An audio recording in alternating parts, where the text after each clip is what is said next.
Upon coming out of the council, His Majesty spoke of yet another new rumour. This time the Duc d'Anjou was supposed to have been named by the King of Spain in his will, but His Majesty laughed at the idea, saying that his grandson had no chance. Forgive me, monsieur, I was there. His Majesty simply said that France would not fall into a trap so easily, and I maintain that the Duc d'Anjou has the most legitimate claim to the throne. By God! Monsieur has scarcely arrived here, and already he presumes to instruct us, we who have been the king's ushers, chaplains, equerries, and valets for over 20 years. Well, gentlemen, let us not leave the table until we've heard him out. The floor's yours, Mr. Cleverboots. I must firstly rule out all persons who are reigning, or called upon to reign, from the succession. That done, I shall only have to follow the order of succession to determine the order of succession.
My word, he certainly got out of that all right. Well, let's get on with things.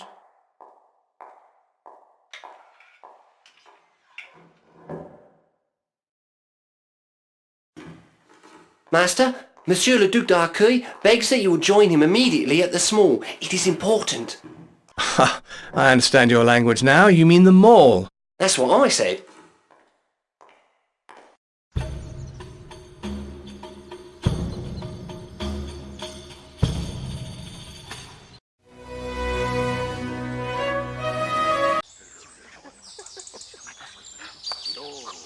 We were expecting you, Favron. It seems you are a player of the first rank.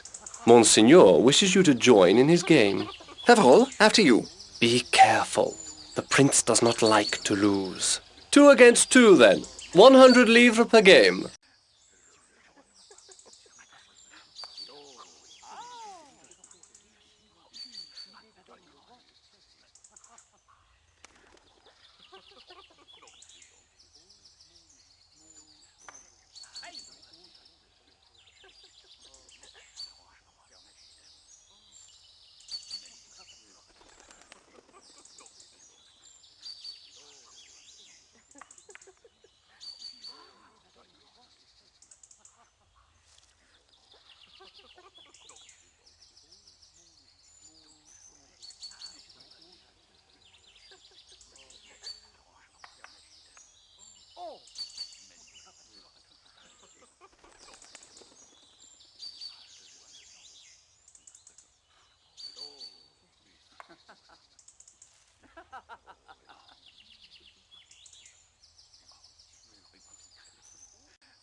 D'Arcueil, it's been a pleasure playing with your young friend.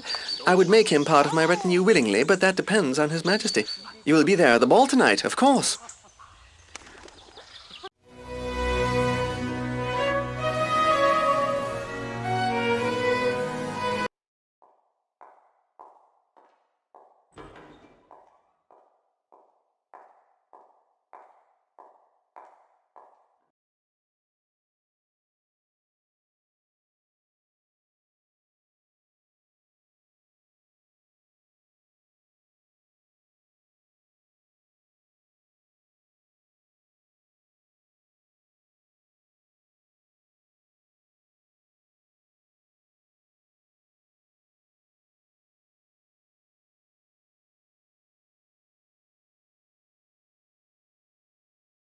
Master, you look as prince as a handsome.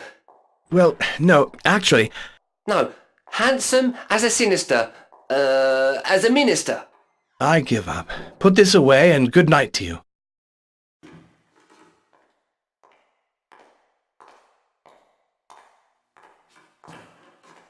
Now I'm ready.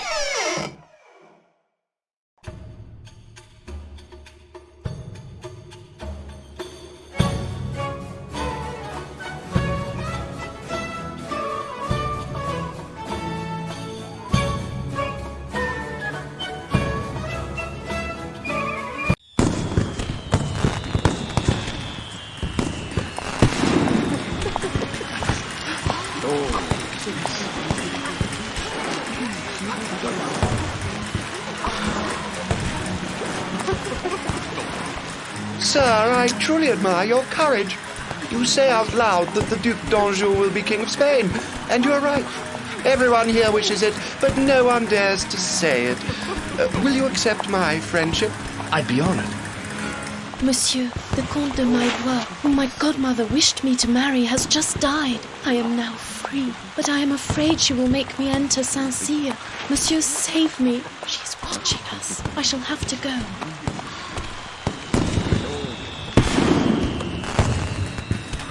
My friend, I saw you talking with Madame de Maintenon's protégé. That young lady disturbs me. Even I am surprised at how much she affects me. I've never been under such a spell before. I see her, I blush, I go pale, but she seems to avoid me. Will you tell her how much I admire her? Faverolles, you'd be my champion then. I'm not just speaking of pell-mell. Monseigneur, I would give my life for your Royal Highness.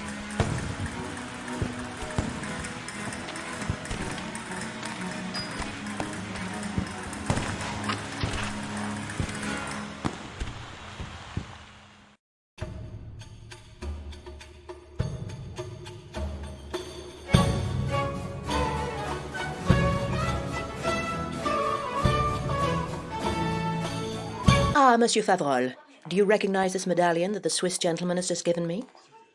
Very well. Yesterday evening, I noticed how attentive you were to my goddaughter Prosperine. This medallion proves that you are deceiving her. I shall not let you break this child's heart. Mademoiselle Prosperine is charming, but I have no inclination towards her. This medallion is the portrait of the young lady I love, who is Spanish. My dearest wish is to leave for Spain in the king's service, so that I can marry her. You have today in which to convince me. I must have irrefutable proof. I am now leaving for Saint-Cyr. I shall only be returning at 2 o'clock this afternoon, and will leave 1 hour later to join His Majesty at Marly. You will give your proof to Vernol, here. Madame, you shall have it, or I shall vanish from the court. Ah, here is the fine kingmaker. Yes, madame, didn't you know that the will pronounces in favour of the Archduke? Farewell, aunt. I am now leaving for Marly in the king's carriage. You should know, my friend, that caution is the first rule here. People believed you. Now they are angry with you.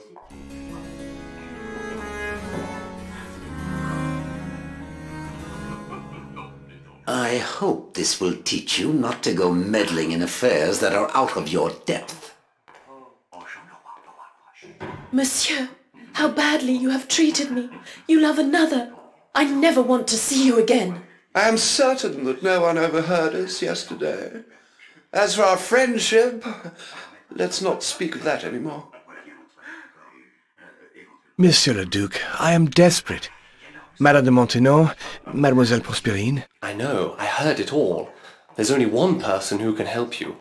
Didn't the Marquis de Castel dos Rios promise you a passport? That's the proof you need. I saw him going towards the gardens.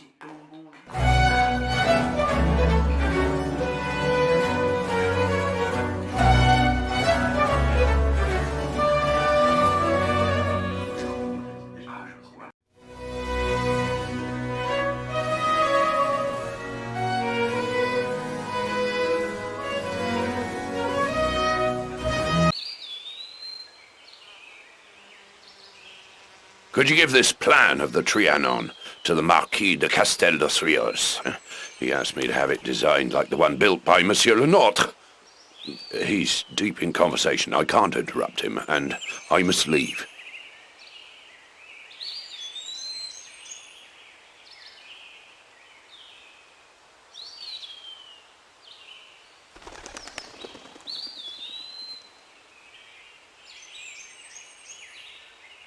It appears that the powerful folk in Spain are very agitated. I have the same information. And that they are intending to place Spanish men in all the important positions. That's natural enough. And that they are planning to take certain measures against France. It could well be the case. Did you know that the king went to see the Duc d'Anjou at the Écurie this morning? No, I didn't know. I shall see you very soon, Monsieur le Marquis.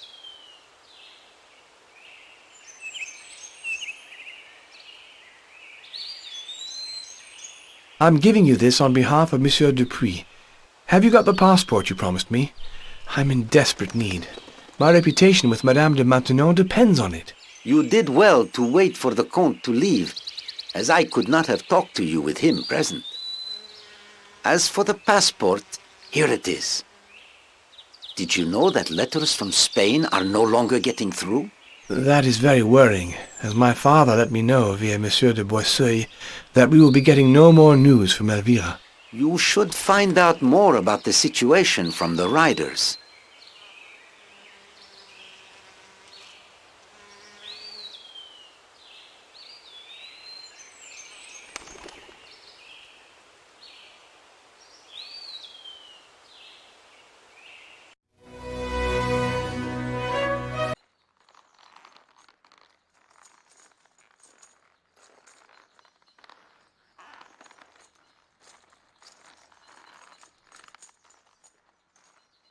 They say that letters are being stopped at the Spanish border. Yes. I believe this is the work of the Dutch. Moreover, one of them approached me and spoke of Monsieur d'Arquet, but I'm certain that he was after my letters. Ah, here's the Duke coming towards us. He's seen us. I can't avoid him. Give me some reason to get away, and then you shall hear the rest of my story. Faverolles, are you here? I thought you were busy seeing to the Marquise de Maintenon's request. And I thought you were at Marly, Monsieur le Duc. Didn't you go after all? I can't interrupt them. I must find a way to attract the rider outside.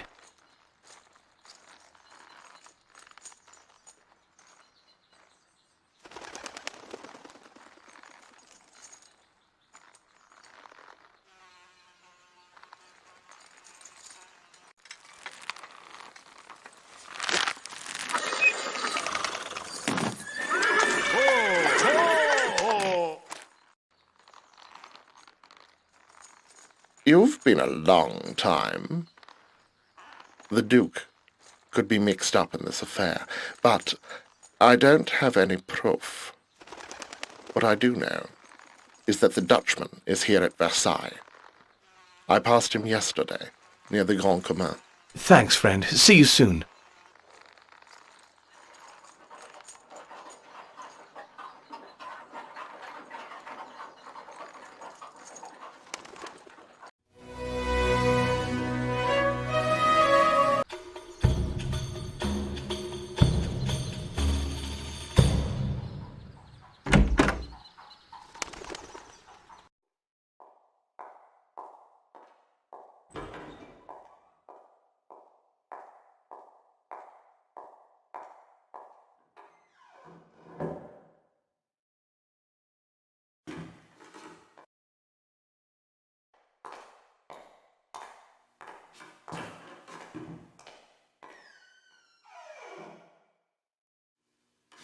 Have you seen a Dutchman around here? Nothing that looks remotely like one.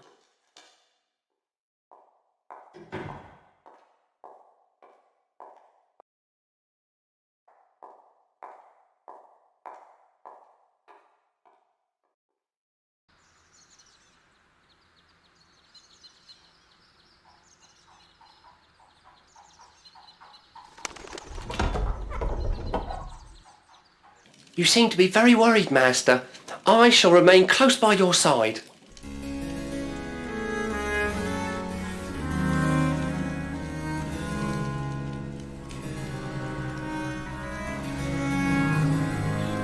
Here is the proof for a Marquise de Maintenon. I shall hurry off and give it to her. I'll be back in 20 minutes.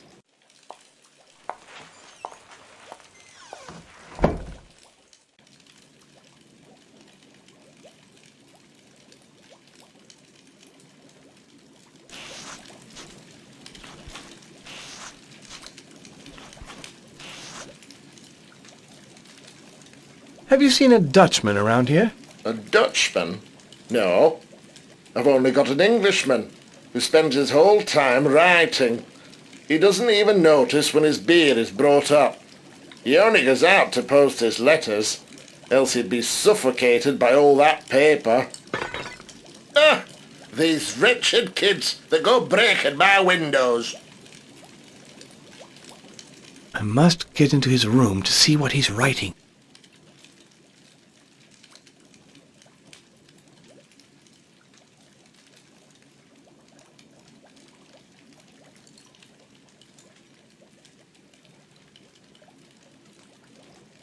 Le Perdrix, go up into his room, have a good look round, and bring back something he's written if you can.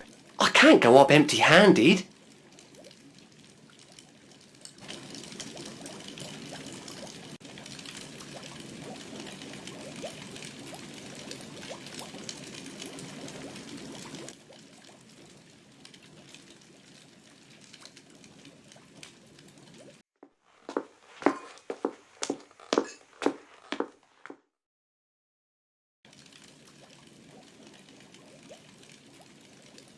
This is for you.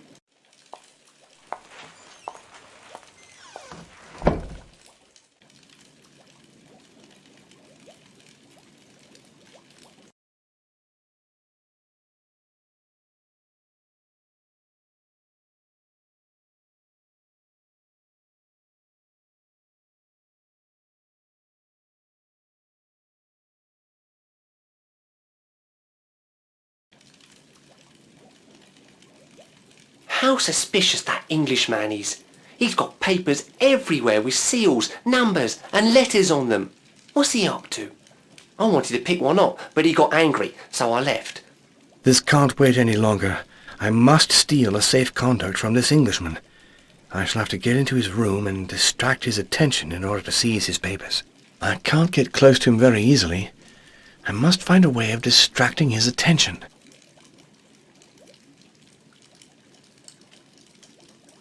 Take this stone and throw it at the Englishman's window.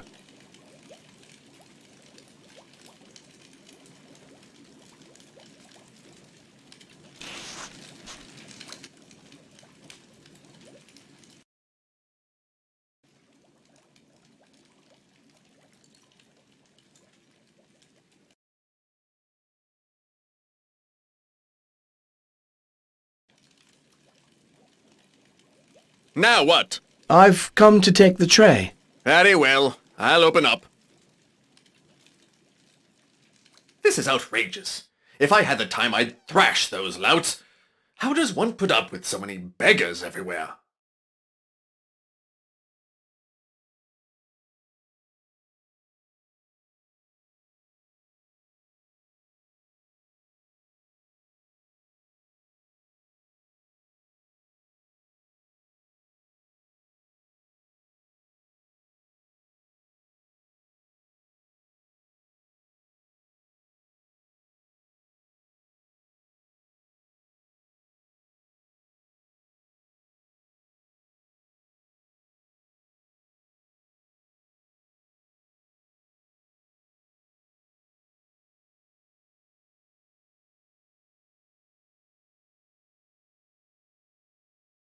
Tell the innkeeper to change my room.